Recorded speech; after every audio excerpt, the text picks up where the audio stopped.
Praise the Lord!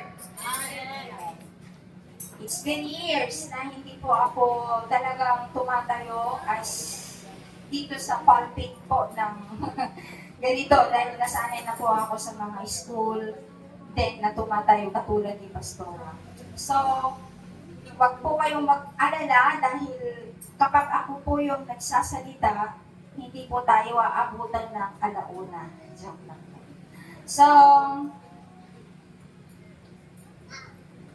So, habang itong binigay sa akin, ang theme natin is the women of all seasons. Ang description ng babae sa mundo, chismosa. Ano ba? Madaldal, tukitera. Ano ba? Marami, ingitera, daldalera.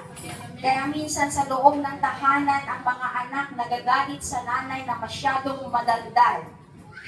Ang description ng babae sa loob ng tahanan, pagdating sa asawa, daldalera. Diba? Masyadong maingay sa loob ng tahanan. Yan ang description ng babae outside the Christian world. Pero dito, tatalakayin natin at ibibigay ko sa inyo some exemplary women in the Bible who serves as an example as a woman of God. Amen.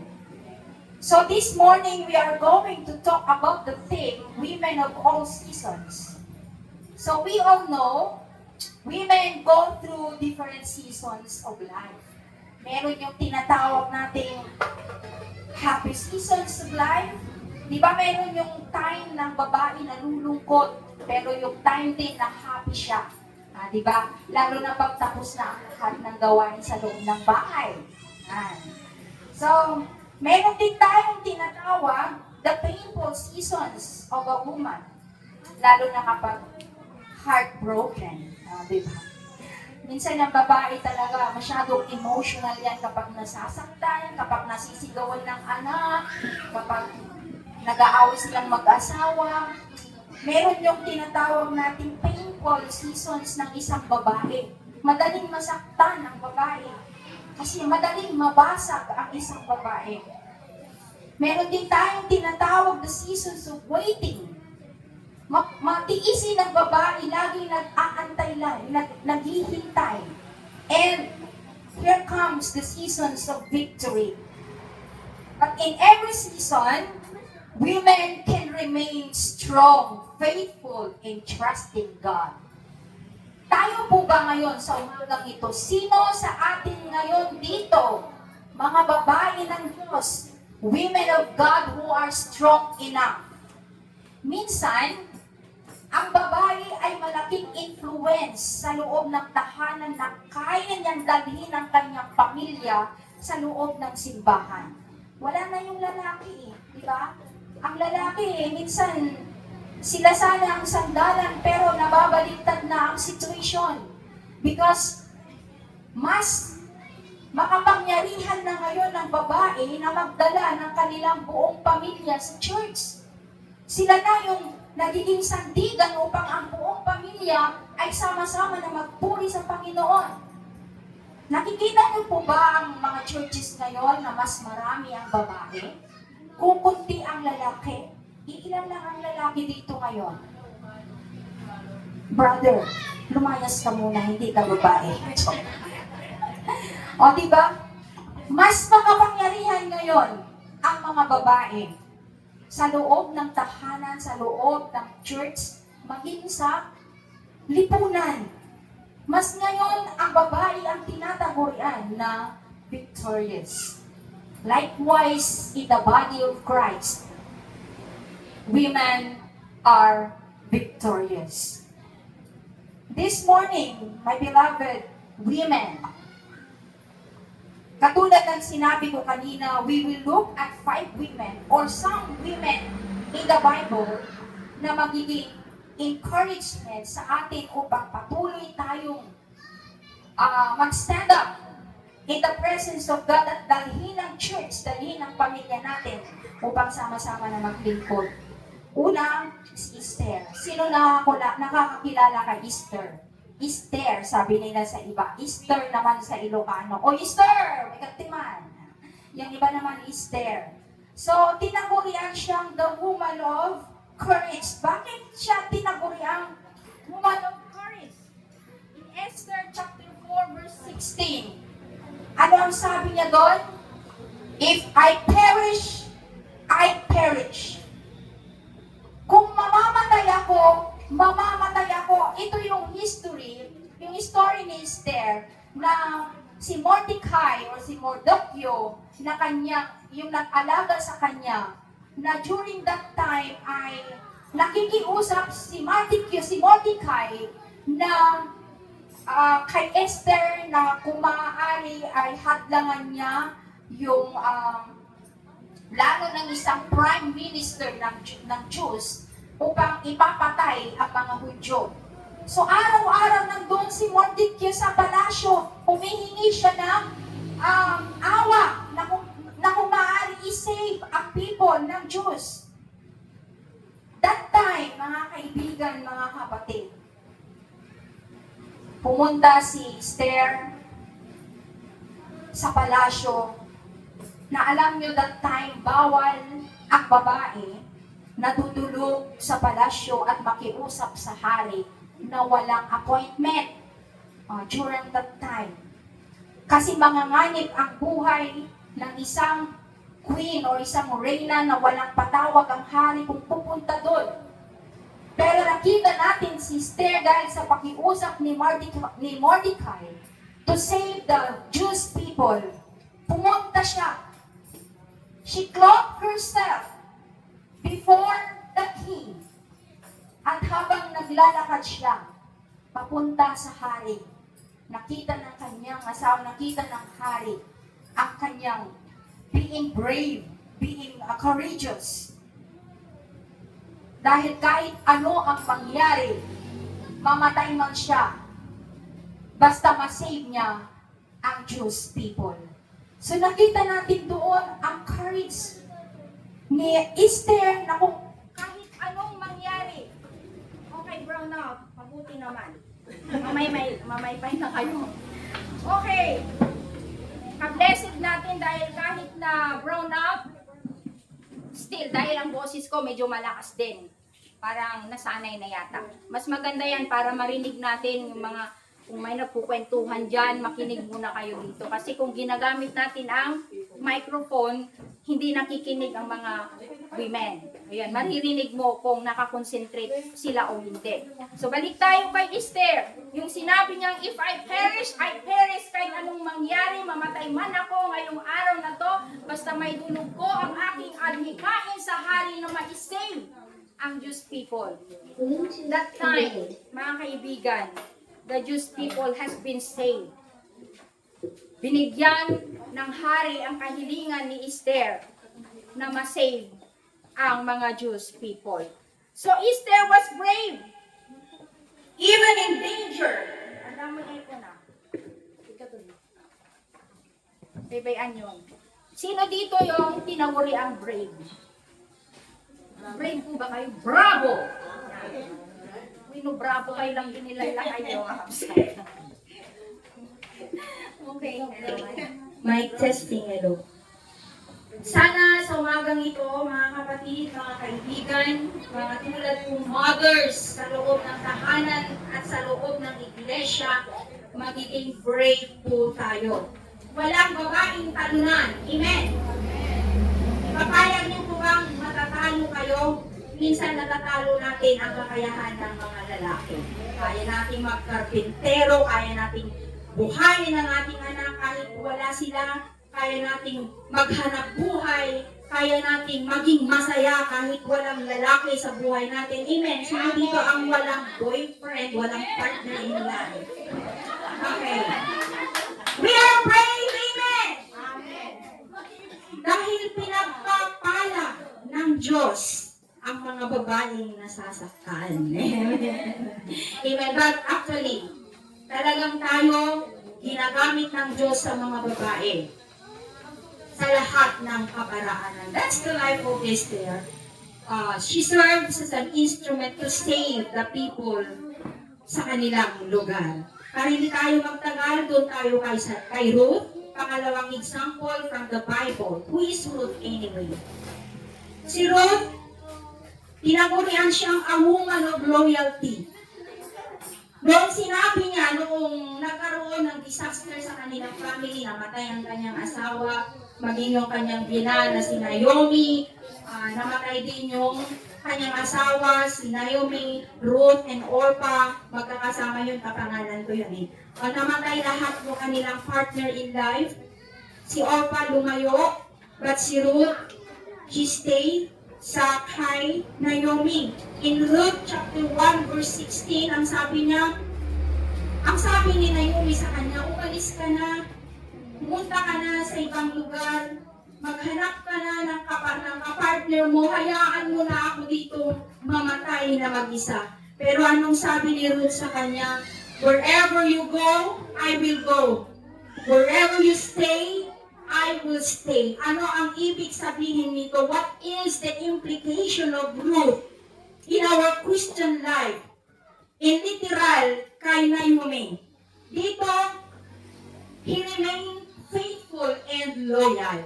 Tayo din sana kahit na anong disaster ang mangyayari sa buhay natin, we as the woman of God, let us remain faithful and loyal sa ating Panginoon. Kasi alam nyo, kahit sa pamilya, once na ang family umalis ang babae sa tahanan, ang buong pamilya walang mangyayari.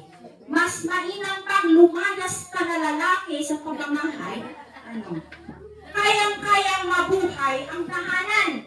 Magiging happy, magiging joyful pa rin ang buong tahanan. Bakit? Kasi ang babae, tinaguri ang, faithful sa kanilang pamilya, faithful sa kanilang anak. Now, in relation to our Christian life, kahit na anong mangyari, mawala man ang mahal natin sa buhay, mawala man ang partner natin, ang kasama natin sa buhay, let us remain faithful and loyal sa ating Panginoon. Amen. Number 3, si Deborah. Who is Deborah? Ito na siya. She is a woman of leadership. Alam niyo po yung nagkaroon ng bakbakan in the book of Judges, si Barak, na strong man, pero hindi niya kinaya yung danger na kinakaharap nila. So, he turned away to Deborah. Anong sabi ni Barak sa kanya? Hindi mo kayang humarap mag-isa. Sabi niya, if you will go, I will go. If you will not go, I will not go. Sabi niya kay Deborah. So, ibig sabihin, mas malakas ang babae kaysa lalaki. I'm sorry sa mga lalaki ngayon. I'm sorry sa pastor natin. Pero mas malakas tayo kaysa sa kanila. That is katotohanan. That is nangyayari sa loob ng tahanan at sa loob ng iglesia. Kahit walang lalaki sa loob ng iglesia, buhay ang iglesia. Amen. Bakit? Kasi we are blessed by God. We have that strong leadership and we have that courageous heart kahit na anong mangyari. So ganito po, si Deborah, she is a woman of leadership. Si Barak, umusad siya. Hindi niya kinaya yung kinakaharap na bakbakan. Pero si Deborah, let's go. So makikita natin doon, a woman of leadership. Kahit sa mga politician ngayon, nakikita natin, karamihan na, babae na ang tumatayo sa politics. Babae na ang boses ng bayan. Babae na lahat. Minsan karamihan ng gumagalaw. Ganon din sa loob ng iglesia. Minsan ang babae, dangerous din yan. Kaya niyang manira, kaya niyang mag-lift up. Pero tayong mga anak ng Diyos, sana hindi ang negative na manira sa relationship sa loob ng iglesia, kundi tayo ang instrumento to bind together yung mga kasamahan natin sa loob ng iglesia. Amen. Kasi minsan ang babae talaga, babae din ako. Pero hindi kasi ako madaldal, alam nila yan sa bahay. Hindi ako yung nagagalit, kahit na gusto ko nang magalit, talagang kinokontrol ko. Kasi ayaw kong mag-away-away kami. Kilala natin si Hannah. She's a woman of prayer. Sino na dito ang prayerful na mga babae? Woman of God, women of God. I don't think, honestly, kapag pagod ka na sa trabaho, I don't think na sabihin mo sa akin ngayon, kaya mo pang mag-pray ng 30 minutes. Pastora Marilit, tell me honestly, nag-pray ka pa ba ng 30 minutes every night? Pastora Amin? No. No. Sino na? Wala, di ba? Wala nang nagpipray.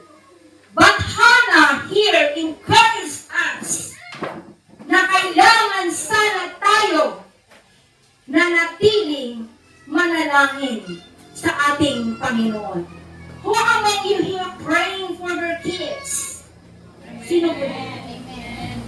Ako po.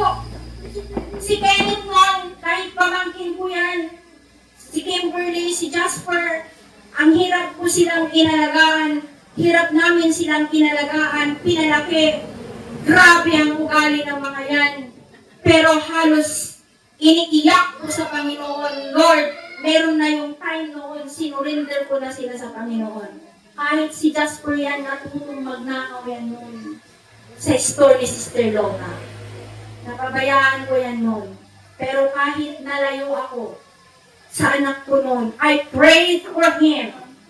Araw-araw yan, gabi-gabi pinag-pray ko na magiging successful siya. Na kahit hindi ko kasama, magiging successful ang buhay niya. And now, here's the result. Inangat siya ng Panginoon. At nagkaroon siya ng position sa isang malaking company.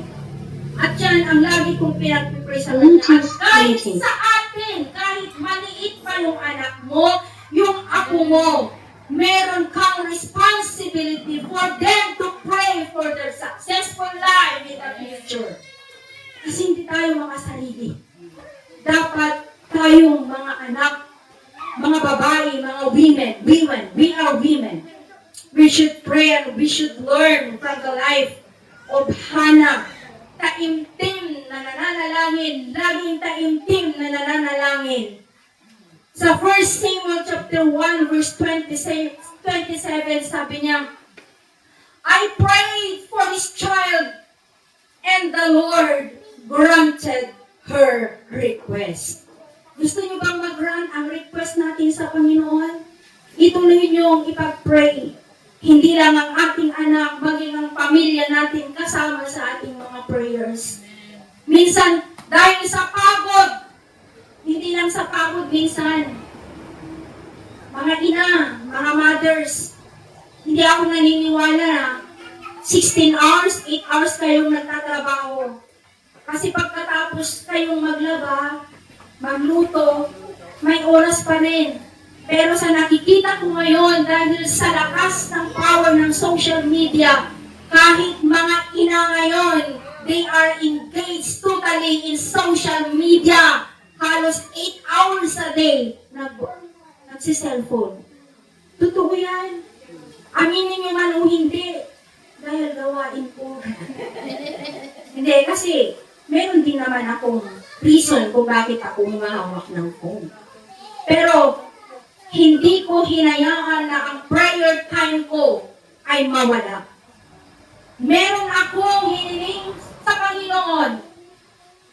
Hindi man ako makapag-pray, Panginoon, sa gabi dahil sa pagod ko, sa school, sa negosyo, at sa aking pag-aaral. Lord, minsan ang katawan ko, hindi ko na kaya. Pwede bang gisingin mo ako ng alas 5 ng madaling araw upang ibigay ko ang time ko sa Lord? Makipag-bargain kayo, kiniapo ang absat, He will grant niya dahil ang request mo, gwapo, ikanak iti strength ko,